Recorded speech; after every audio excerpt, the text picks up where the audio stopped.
Hi, everybody. Welcome into another Coach's Corner. We're going to go a little bit deeper and go athletic directors. Well, I don't have a very fancy name for that yet, but we're going to stick to one of my coaches, one of the OGs, a guy that I have known for a very long time, well before he was in East Palestine, Dwayne Pavkovich. Welcome, my friend. Welcome aboard. Well, no, thank you, DJ. Thanks for having me. It's always a pleasure. So much to talk about, but one of the things we're going to start out with is very, very positive. You, my friend, have been not only awarded but granted and honored with this athletic director award for sportsmanship, ethics, and integrity, brought to you by the NEOI AAA. That easy for me to say, but for to be get an award at any level is awesome. But what does this award mean to you as someone who's racked them up along his career? Where is this going to go in the trophy case? Well, I think it's very humbling. Just to think that one of my peers, someone that's also an athletic director that knows what the day-to-day operations is like, knows what what we're dealing with day to day, nominate me for this award. It's very humbling that one of my one of my equals, feels that I'm deserving of this award. So it's pretty awesome. Like you said, DJ. Awards are awards, and we accumulate them the longer we live on this earth. Unfortunately, they don't. When we're young, they just don't. Everybody gets the same award, but they somebody in the conference or in the state or the region nominated me, and you know. The executive committee of the NEO IAAA, felt that I was a deserving candidate. So I very much am humbled by it. And this isn't an award that is given out regularly to people that we know about here in the YSN community. This is something that it's been a few years since someone has achieved this award and had this award. So to be kind of the unicorn in 2023, what does it mean to you, Pav?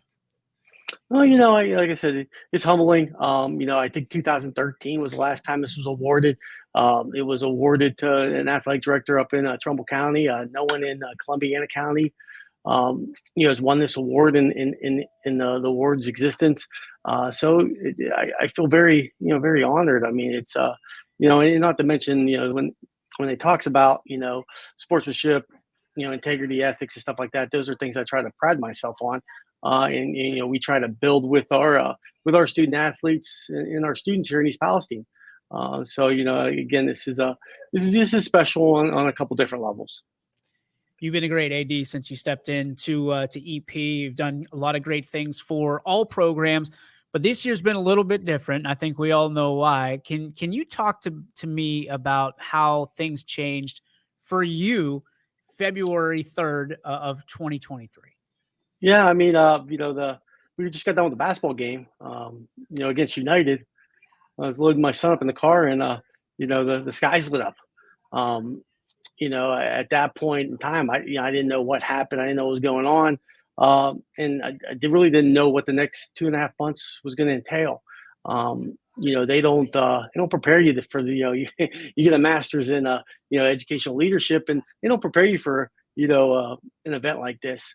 We were very fortunate here in East Palestine. We have great leadership, and Chris Neifer has been unbelievable. The superintendent here, he's been a great person to follow his example.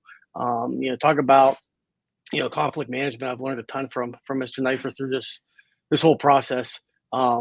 We've dealt with everything. From the situation with girls basketball, our girls earning a playoff spot, earning a home game, us not knowing if our girls are going to be able to meet one of their goals.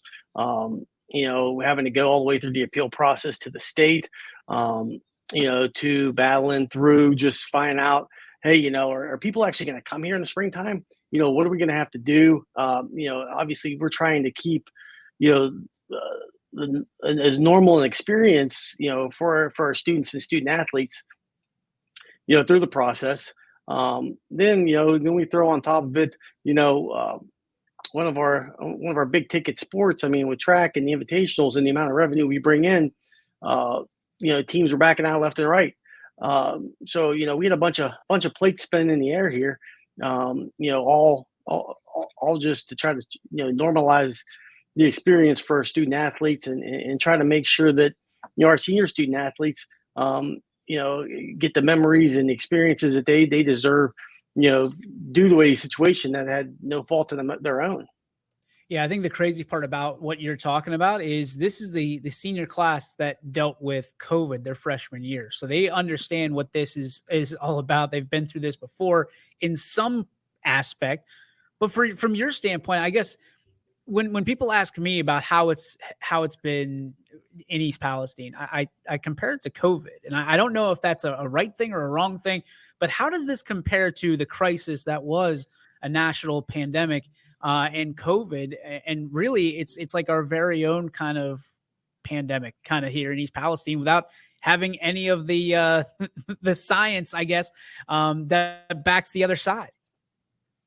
Well, no, I mean, DJ, I think two things. One, I think COVID taught us a lot for this situation. It prepared us, for just the chaos that was going to happen with, with this train derailment. With I think things would be, magnified if we didn't have the experience that we had dealing with, um, COVID from the initial shutdown all the way through that whole year of sports with all the obstacles and restrictions that were placed. So we had to learn to navigate and be able to be creative, along with the public relations side. Being able to have conversations with people, make sure that they feel that they're getting what they need out of the experience. So I think COVID, yeah, it did happen, but it did help us in this situation. There's no ifs ands or buts about it.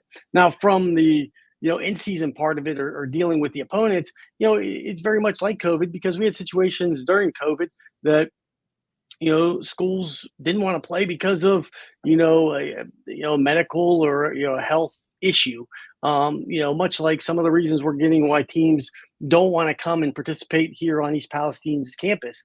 It goes to the medical side of things, but all this is all stirred by both sides of it, by the fear mongering that really both events, both situations, revolved around. There's a lot of fear mongering and a lot of unknown. In both events, too much information was a bad thing.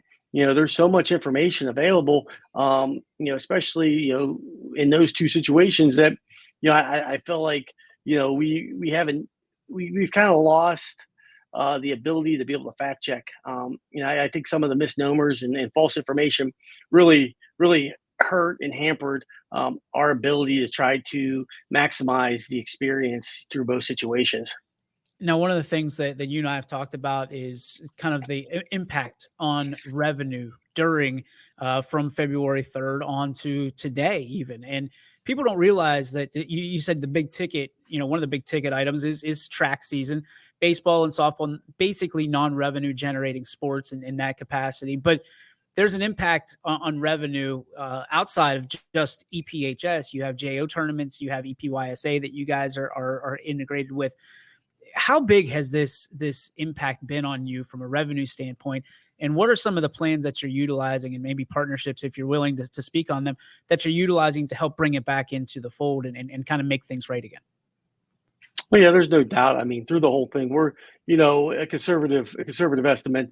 Obviously, we still have a couple more, three larger track meets to go through. But people understand that track makes about 40% revenue for our athletic budget. We host 6 to 7 large track meets. Not only do we get the entry fees, but we need the gate sales, which is the gate sales are right in line with what a 5 game football schedule season is for varsity. Um, Not to mention, I would venture to say in some of our meets we have more people in the stadium than we do on a Friday night in some aspects, depending upon the number of schools. Hell, I mean, a couple years ago at the Bulldog, we had like 29 schools, 48 teams. So that's a lot of parents, that's a lot of people.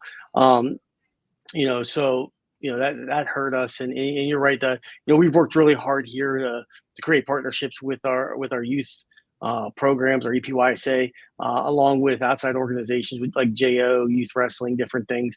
That made about a $40,000 shortcoming, going into our spring sports. And then, right now anticipated with track, we're anticipating, $35,000 loss in revenue, from the lack of attendance, uh, with our spring sport track season. Uh, so, we have to make that up one way or another. We have reached out to, larger corporations. I mean, the businesses of East Palestine have always been great to the student athletes of East Palestine. They are generous, and they want to create the best environment and experience, for our student athletes. But the reality is the train derailment. I mean, it affected the whole town. We can't go to these businesses in town, because they're worried about just keeping their doors open. They're fighting the same battles we are with people not wanting to come in town. So, we can't go to those people that we traditionally go to because they're fighting their own battles.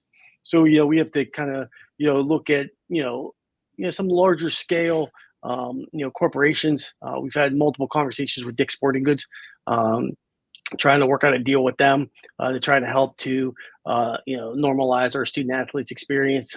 We also have had a conversation with, higher ups to Under Armour, to try to work with them. We continue both conversations, hoping to hammer out a deal, to try to make up for those lost revenues. So we'll see what happens, but we are trying to, we're trying to do everything we can to, so our student athletes don't lose anything, through this train derailment experience. One of the things that I've seen and I've loved from being able to kind of see and have conversations with you and Chris and other people in the district is how much the outside, right? The other school districts have stepped up and said, "Hey, we want to be able to help. We want to be part of this. We want to be part of the solution of getting East Palestine back on its feet." How great has that been? I'm sure you had a number of conversations with other athletic directors, superintendents, and people outside East Palestine and other districts that want to help out. How great has that been to have that camaraderie? Well, I think it's great, but I think it goes along with, the valley mentality.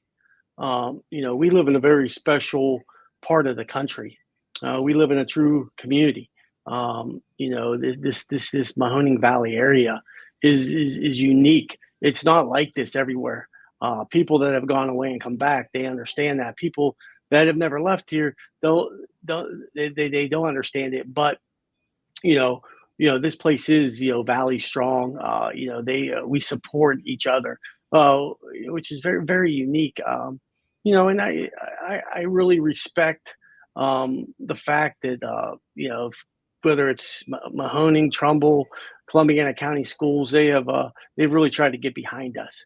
And I think that's a professional and mutual respect that, that we have for people in our profession.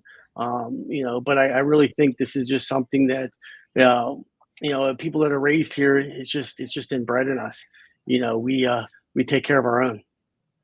See, I'm really excited to bring this full circle now because you're winning awards. Obviously, Mhm. the sports teams looking to win those awards. When those kids roll up to you, when those student athletes roll up to you and say, "What does this award mean to you?" How do you take it from what it? You talked about you win these awards as you get older and you get wiser and you get that free haircut that you and I have. But Yes. from a standpoint of how you educate and help these youth and the student athletes realize what awards really mean and what it takes to win them. How does this going to help you do that for this year's class? Well, I walked in the office this morning after a meeting, and we had a group of students that, it wasn't planned. They were in the office, and they were like, "Congratulations, great job." I made a point that I said, listen, guys, my name may be on that award, but this is an East Palestine award. This award doesn't happen without everybody pulling in the same direction. Everybody believing in the mission and vision, that we have. I said, as much as my name's on the award, this is an East Palestine award. This is an award that, East Palestine has won because, you guys have been compliant and followed, what our expectations are. Incredible. Incredible. One of the greatest softball players I've ever known in my entire life, and one of the best coaches. Yes, also offensive coordinator for the Westminster Titans at one point. So, Yeah. Pavkovich, one of my heroes, one of my favorites, one of the biggest supporters we have at West. And thanks so much for the time. I appreciate it, and congratulations again on an award well deserved. Thanks, DJ.